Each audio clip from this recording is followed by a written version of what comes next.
Small Biz America. And we're back. We recently visited with Doug Lee from WESST Enterprise Center in Albuquerque, New Mexico, talking about incubators. It's a lot bigger than just the idea and the business owner, isn't it? That's right. It seems to be more than just about the widget or the entrepreneur. Yeah, that's the thing they know about, but really there's an emotional intelligence piece to this. There's team building. Incubators know how to help coach their clients to get to a place where they can grow their business as an enterprise. The entrepreneur has got to kind of back away from themselves because they're not the be-all to end-all. They have the idea. And so the question is are they coachable? And if they're coachable, then can you bring some talent in around them that can help them grow their business?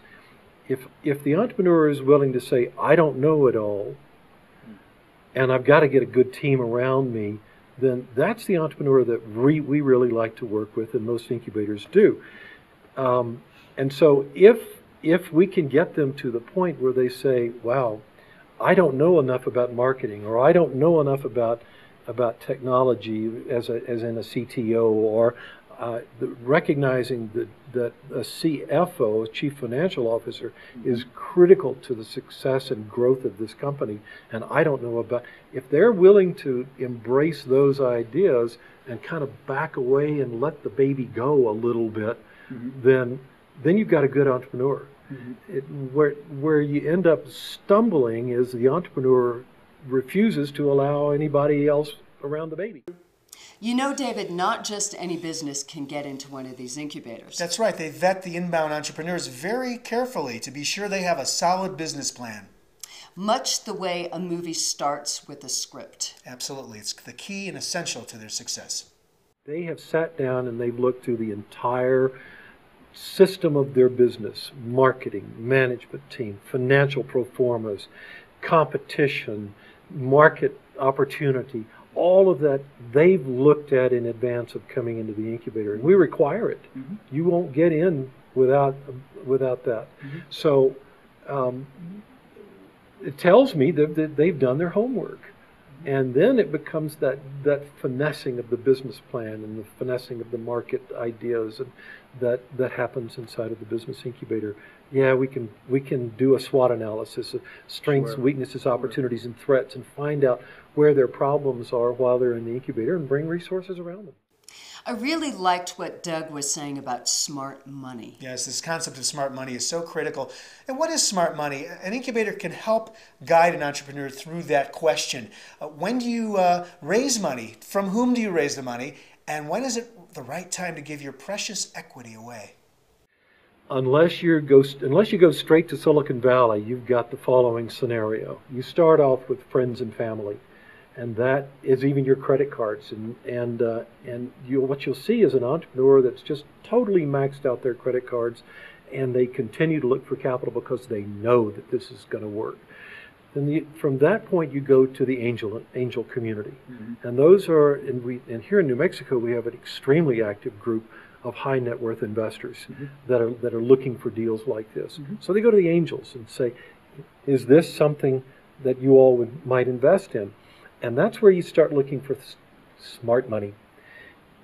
You don't want money, you want smart money.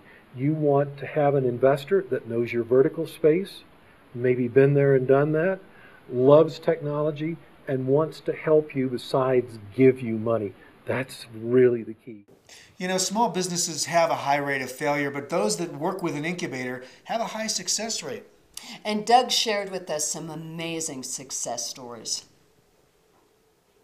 Well, there are a couple of success stories that I think of. First of all, in a previous incubator, I worked with a technology company that ended up on the Today Show several times because these were guys that created a security system that dealt with people that were scamming other people, and they ended up being one of the top in their fields.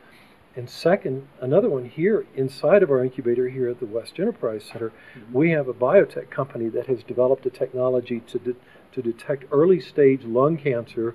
As you may know about, if you're presenting with lung cancer, your odds of survival after 5 years are maybe 15 to 20%. they're able to detect early stage lung cancer where it's much more treatable. So those are the kinds of life-changing and paradigm-shifting companies that come through the whole incubation world. They come into incubators because it's a safe, synergistic place to grow their company, and they can grow much more rapidly than they would otherwise. You know, David, it has been an amazing show. In our Small Biz Spotlight, we visited with Erin Adams of Erin Adams Design. Isn't Erin just totally amazing? I mean, the way she's taken her raw talent and built this mosaic manufacturing operation using recycling and all kinds of interesting materials for architects. It's quite extraordinary. And then we talked with Eric Groves of Constant Contact. Yes, Eric, I mean, if anybody knows about email marketing, it's Eric Groves. Constant Contact is a leader in the space, and we did get a lot of insight about the do's and don'ts, you know, what works, what doesn't work with email marketing. And then there was Doug Lee of WESST Enterprises. Yeah, Doug gave us some insights about how incubators can help small businesses navigate a growth trajectory. So great show. You're absolutely right. I look forward to more tomorrow. Join us tomorrow on Small Biz America, and you can visit us online at smallbizamerica.com. We'll see you tomorrow. Small Biz America.